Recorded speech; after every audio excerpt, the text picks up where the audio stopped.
Ladies and gentlemen, welcome to the Wack and Trash Recap, the movie recap podcast. I am one of your hosts, Stephen Mitchell.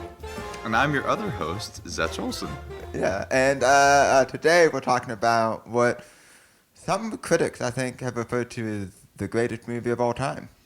I think I'd have to agree with you that. I'm pretty sure Rotten Tomatoes gives it a 97. Yeah. Yeah, it's pretty high up there. High praise, that's right.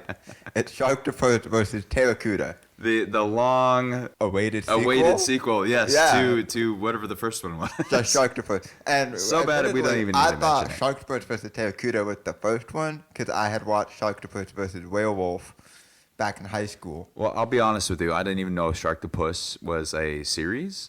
And I was blessed to find out it was. Yeah. So I guess we'll just dive right on in here like a couple of Pteracudas. Or Sharktopuses. Alrighty. So we jump in fast. This is a non-stop ride. First of all, there's a woman, she jumped bungee jumping over a river. She's having a great time. She's having a great time until, boom, Sharktopus. He jumps out of the water and then he vanishes back into the water like he's a shadow.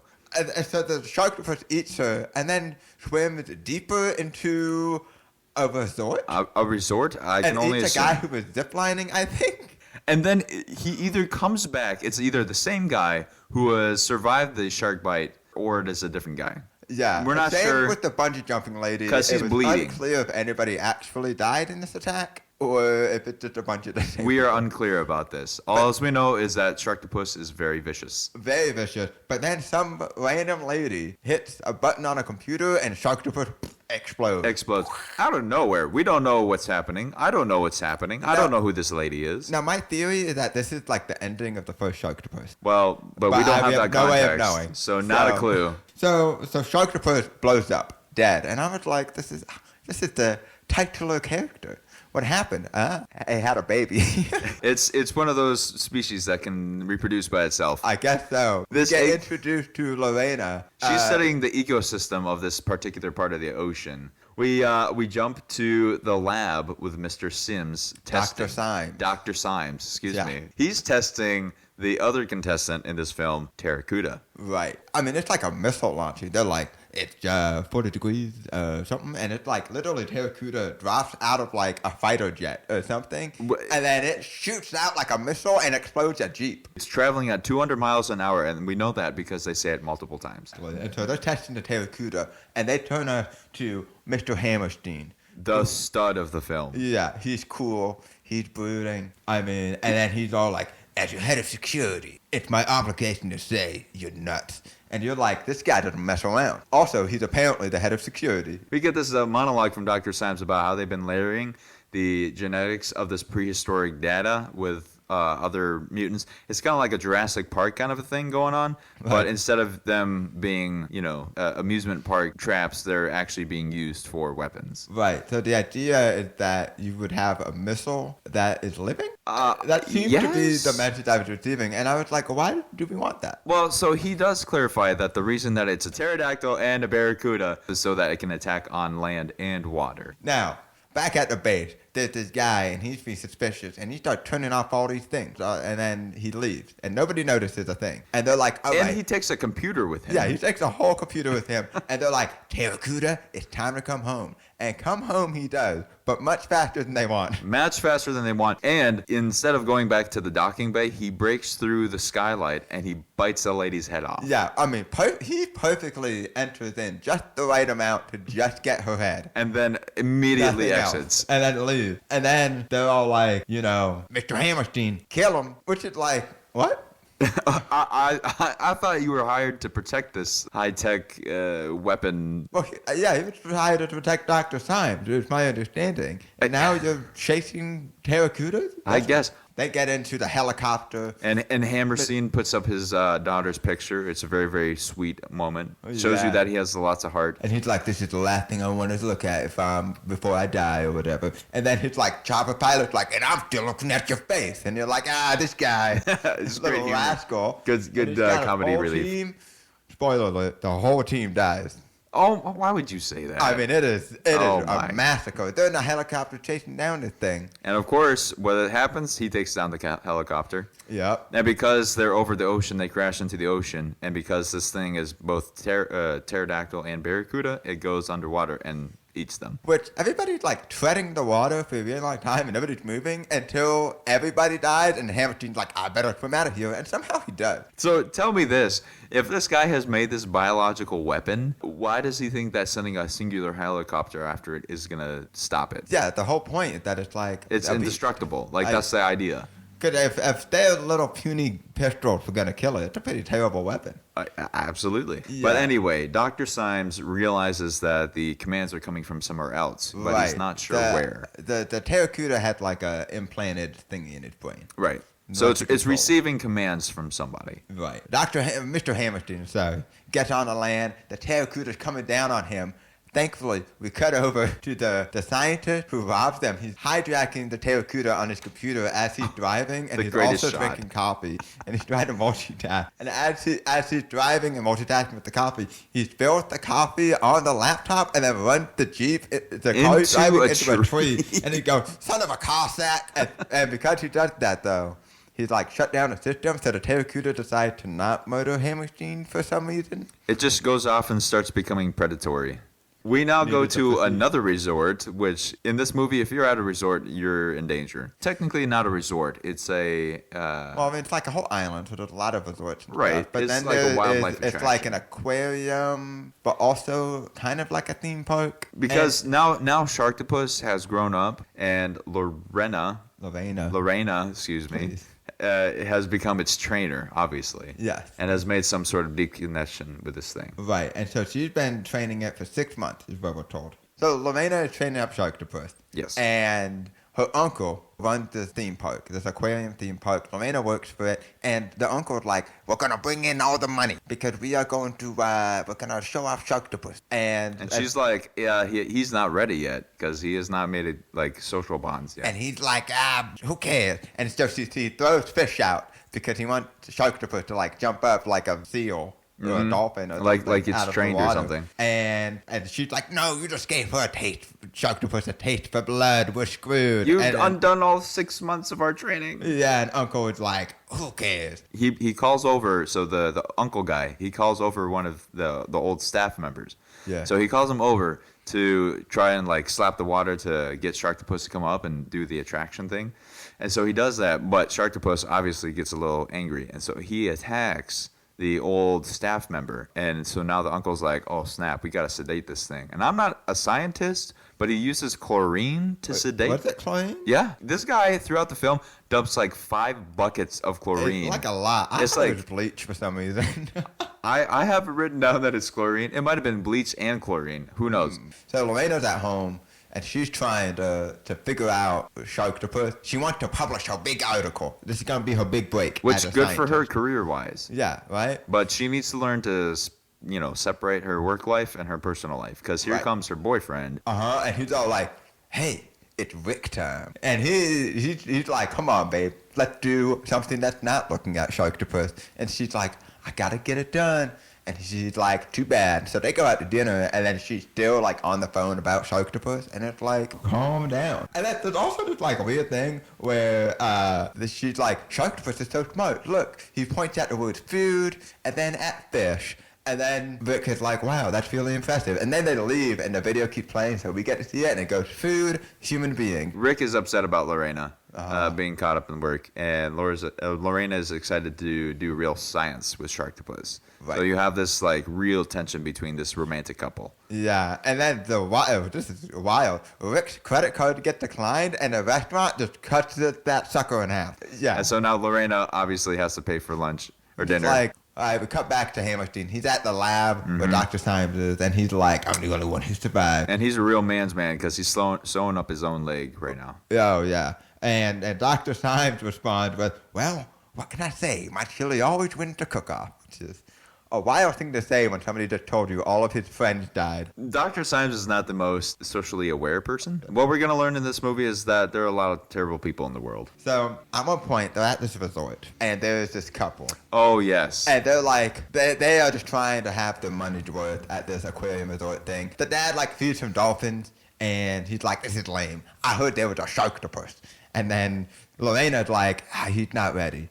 And he's like, impossible. And he gets mad. So he goes over to Uncle and is like, hey, man, I'm trying to see the Sharktopus, and I'll pay you extra money, but you're too good for money. And the uncle's like, no, we are not too good for money. So the guy puts down like $400 just to see this thing. Mm-hmm. And so they go, and they're looking at Sharktopus, and nothing's coming out of the water. So then they bring out the poor guy who got attacked before. Mm-hmm. He's like, throw more fish in the water. So they start doing that. And then Sharktopus stabs the wife. And the dude's like, I got her on video. Somehow she doesn't die. Well, I don't think it's stabbed. Stabbed in the brain. Or no. At least suction. It was suction cupped. It just left like hickey marks, basically. Yeah. And so then they go to the hospital, and they post the video, though, online. Right? Which, of course, draws a big attention from the media. It's getting attention. And so back at the lab, Dr. Symes was like, so here's the dealio. Pteracuda is like the baby brother of Sharktopus. Sharktopus was my original project. And according to this thing online, there's a Sharktopus at this weird aquarium thing. He's surprised because he didn't know that the original Sharktopus had a baby. Yeah. Because he thought it was exploded. Right. And so they're like, I've got a great plan. We're gonna put a chip on Sharktopus to make it hunt Pteracuda. And now you're questioning, if you're gonna make Sharktopus this powerful, how are you gonna take down Sharktopus? But I don't think they're thinking that far in advance. They are definitely not. So Dr. Symes and Mr. Hammerstein, they roll up to the aquarium, and they've got a folder that says top secret on it, so you know it's top secret. And then they give it over to the uncle for some reason, so that he can see that they are who they are. But, I mean, I feel like they could have just played the fake FBI card or whatever. That's probably. I mean, Uncle was not a smart guy. So they paid him off, and Hammerstein goes over and obviously takes the sedated Sharktopus and implants the chip. Yeah. Now, Lorena, she is upset. Not thrilled about it. And so Uncle just locks her in a closet. And forgets about her for a while. They put Sharktopus back in the ocean. This time he's like, just off the pier. Also, very bold assumption that Sharktopus won't just get hacked too. That was the whole problem in the first place. Well, so anyway, we have this whole attack scene where Sharktopus and Pteracuda find these divers that are underwater at this sunken ship, and obviously everybody gets eaten. I think a Sharktopus goes up and just opens his mouth, and a woman's head explodes. Never bites the head off or anything. Let me tell you, it's like a psychic. VFX in this film are phenomenal. If you see your dive buddy head get exploded like that, are you taking the regulator out to scream? 100%, yeah. You gotta let that out. You're not gonna.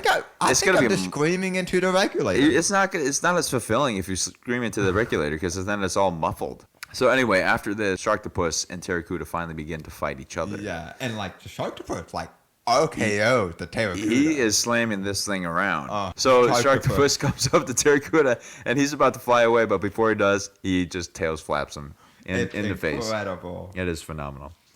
So anyway, Lorena escapes from the closet and calls Rick to warn about Sharktopus being let loose. Rick is a lifeguard, and he's going to go out onto the beach and try to get people out of the water as best as he can, best as a singular. To him and a megaphone. And he's just like, him and get out of the water. on a ski-doo, and he does his job pretty well, I will say. Now, as Rick is flying about, sailing about, however you jet skiing about. So we're getting glimpses of the massacres that are happening along the beach. Mm-hmm.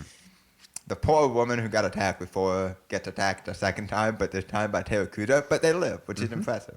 And they start running away. And then we get cut, and we see Conan O'Brien. The one and only. And it is out him. On the beach. It is not a replacement, a stand-in lookalike. It is Conan O'Brien. Conan O'Brien. And he is awful. And it's just like, I'm Conan O'Brien. I can do whatever I want. And she's like, you're the worst. Sharktopus comes out of the water. Walks to the water's edge for whatever reason. Yeah, it's like... But before this... He ended up to him and, like, he cuts his head off. it bites his head off. But very key before this, he's making fun of volleyball players who are nearby. Oh, yeah, they hit the ball into him, and he's like, watch it. I'm Conan O'Brien. You guys are really jerks. No, he's Conan. And then that's when Pteracuda bites Conan O'Brien. Sharktopus bites his head off. Sharktopus bites Conan O'Brien's head off and spits it to the volleyball players as if to give them some sort of justification. Right, and then the volleyball players play volleyball with Conan O'Brien's head. As it is spurting out blood. Yeah, all and then over the eventually place. somebody like spikes it to the ground,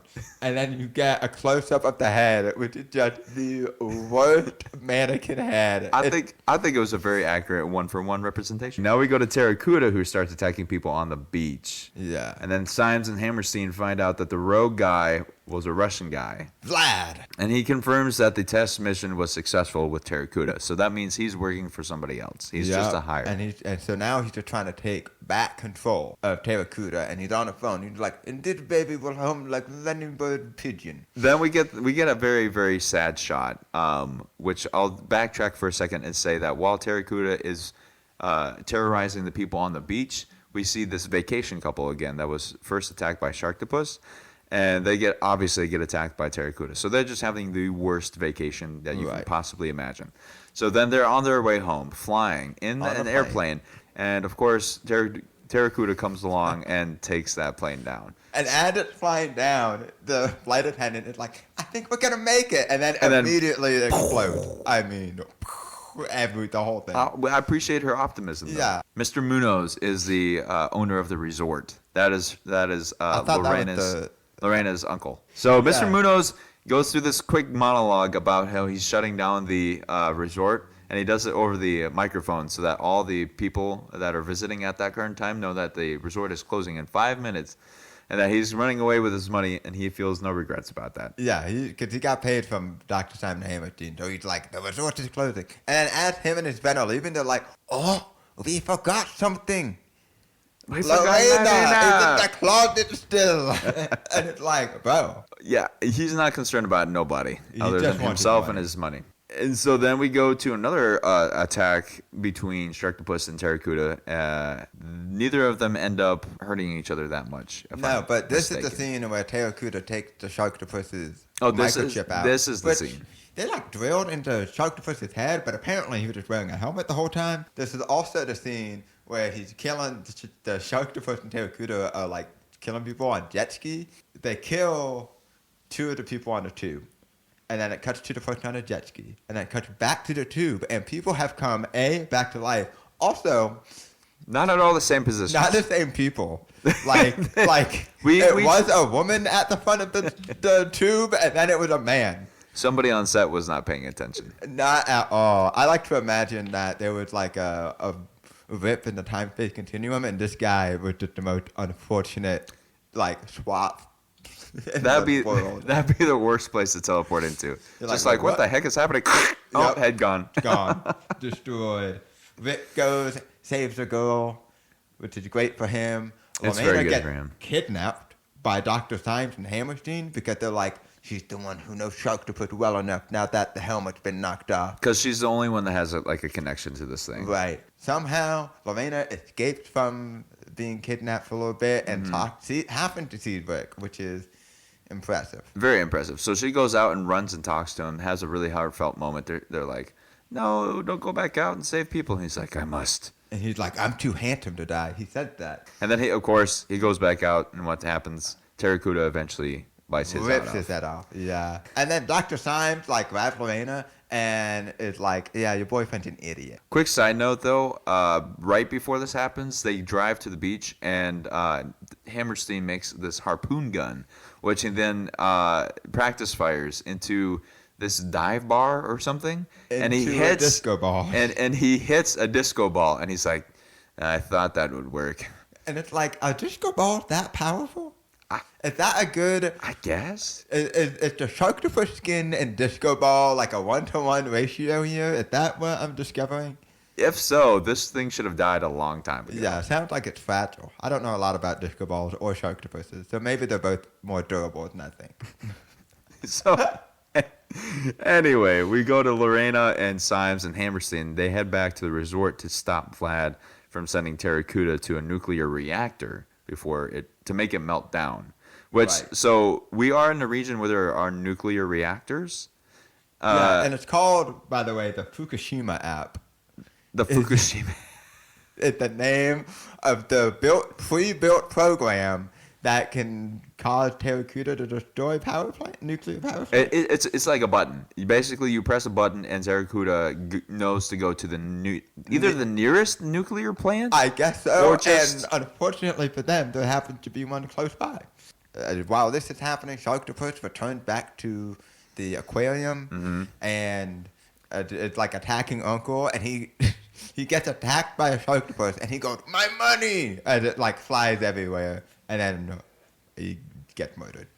The old staffer doesn't. No. The old staffer gets impaled in the chest with one of Sharktopus's tentacles, and yet still somehow survives. Yeah, I'm not later sure you'll how. see him just being wheeled off to a hospital With no hole in his chest. Yeah, and he's just like, "Hey, sorry your uncle died."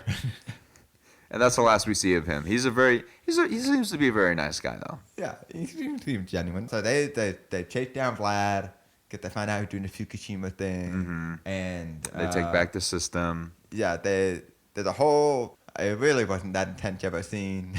It wasn't. There was a quick overthrow. They take over Vlad. Then he gets the drop on them, and then he takes off with the computer. Yeah. And then they, of course, chase scene ensues. Foot chase, yeah. Yep. And it's just Hammerstein and Lorena, and they chase down Vlad, and Hammerstein shoots him in the heart, and apparently it means nothing to get shot in the heart here, because he gets shot in the heart, and then Hammerstein's like, "Put your hands up," and he's like, "Oh, okay." And so he puts his hands up, and he's like not even like breaking a sweat. But then, of course, what happens? Pteracuda comes from behind him. Yep. And then instead of decapitating him, he carries him away. Yeah, the only time that Pteracuda cares to take its lunch on the go. And then Dr. Symes appears out of nowhere, and it's like, all right, I can get back into the Pteracuda's head, because the plan is to use the computer as a beacon to bring Pteracuda to them.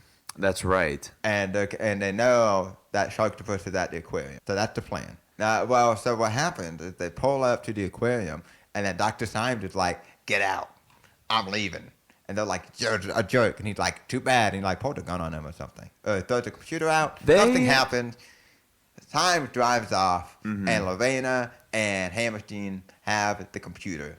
And so Pteracuda stays around to try and get after them. Right, because the beacon's it's still homing with them, yeah. Yeah, and so Pteracuda is like fighting them. Hammerstein pulls out a knife and holds his own. Which is he does well. How does he not die? I don't know. He's doing knife swipes at him and whatnot.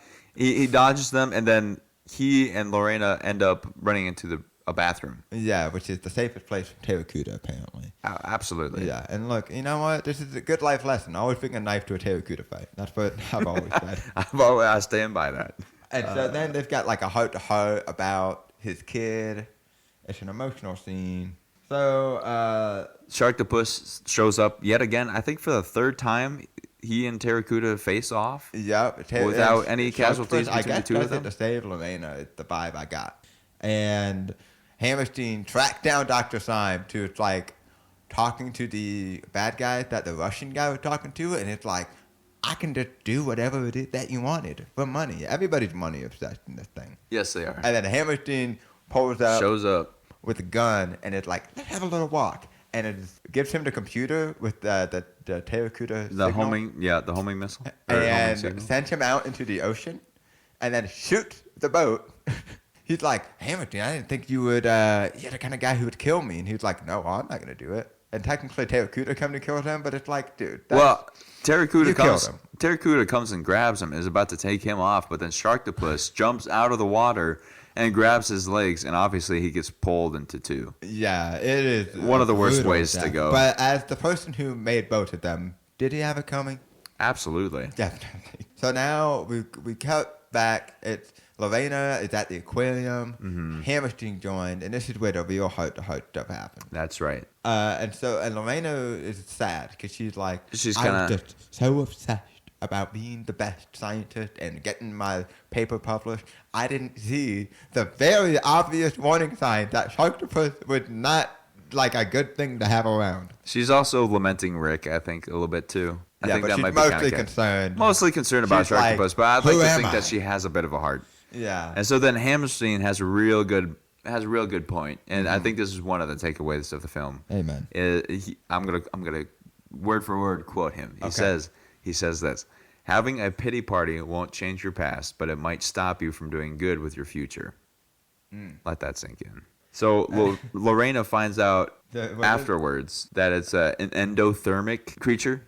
Pteracuda is an endothermic creature and is attracted by shiny objects, which then call back to the practice shot from Hammerstein that he's like, I know what to do. So obviously he goes and gets a disco ball and ties it to the back of a boat. They go to attach it to the boat, and Hammer's all like, "You ready?" And Lorena goes, "Bling bling," which is just classic Lorena. She's got the best quotes. But the best thing is, the plan is to attract Pteracuda. the Pteracuda and shoot it with a missile harpoon. With a missile? It's like a harpoon, and it's got a bomb in it. So obviously Pteracuda sees this disco ball because, of course, he's close by enough to see it. Yep. And so he starts attacking the boat and Lorena falls makes in. Lorena fall off the boat, off course. And so the Pteracuda is going to kill Lorena, but thankfully she's got that soul Sharktopus. bond. And so, boom, Sharktopus. Jumps out of the water. And he gets hit to the bend because he slaps the Pteracuda with one of his tentacles. So Sharktopus saves Lorena from the Pteracuda and starts attacking him. And then Hammerstein shoots the Pteracuda with a harpoon. And let's not forget, right before he shoots him, he goes, Suck on this. Great shot. Nailed Pteracuda. Right in the wing, if I'm not mistaken. I don't remember where it was, but whatever it was, It was a great they're shot. like, we got to get out of here. This is going to be a big explosion. And big explosion it was. They drive like a mile away, and then it explodes, and parts of the Pteracuda land in the ship, the ship boat. From this, we assume that both Pteracuda and Sharktopus have now blown up. But no, because there is Fade to black after they're like driving away, and they're like, we could use a vacation. And Lorena's like, Hamilton said, I want to go to Hawaii, and she's like, how about Kansas? And it's like, you don't want to do that. You don't want to go to Kansas. I assure you, Sharktopus is better than Kansas. It's just wheat. I would take your whole experience over Kansas. So anyway, we fade to black, and then boom. That's the sound of a Sharktopus. Because he's still alive. He is. Because we have I think it's just the one, which is Sharktopus versus werewolf. Whale wolf. Whale wolf. Well, that's that way it can again be on the land and the water. Oh, I see. Wow. Part wolf, part whale. The writing of these writers is phenomenal. I don't know if we'll watch that one. I don't think so. So anyway, that is Pteracuda versus Sharktopus. Sharktopus versus Pteracuda. I've heard of both. You got to get have you? I just did. So what are the takeaways? What have you learned? Well, I already said one of the takeaways, but I think honestly the biggest takeaway is that if you're ever thinking about making a biological weapon that can then turn on you, don't. Yeah. Either think about it for a while or just don't. Yeah. And if you are going to, make some safety features that it can self-destruct so that you don't have to chase it around some sort of island and then it end up tearing you to pieces. Yeah. I think that's a pretty solid takeaway. I would also say that not very sanitary to play volleyball with decapitated heads. I would second that one. I would avoid that. That's not really a message of the movie, but when I watched it, that's what I thought. Unless it's an actual mannequin head and not a real life person head. That's true, but it can be done. But let's say in general, just avoid it. Just play volleyball with a volleyball. I think that's great life advice. Thank you so much for joining us for another episode. We're glad that you joined us. Yeah. Like I just said. I don't know how to do outros. Well, obviously we have to do the shameless plug that if you enjoy the show, you can, like it or however that works on Spotify. I don't know. You don't have to subscribe, but if you want to. Right. And more importantly, though, if you have a movie suggestion that you want us to recap, then you can email us at wackandtrash@gmail.com, and we will read the email. Way to not commit to doing an episode on it. Well, so anyway, thank you for joining us today. We will see you next time on Wack and Trash, the movie recap podcast. Good night.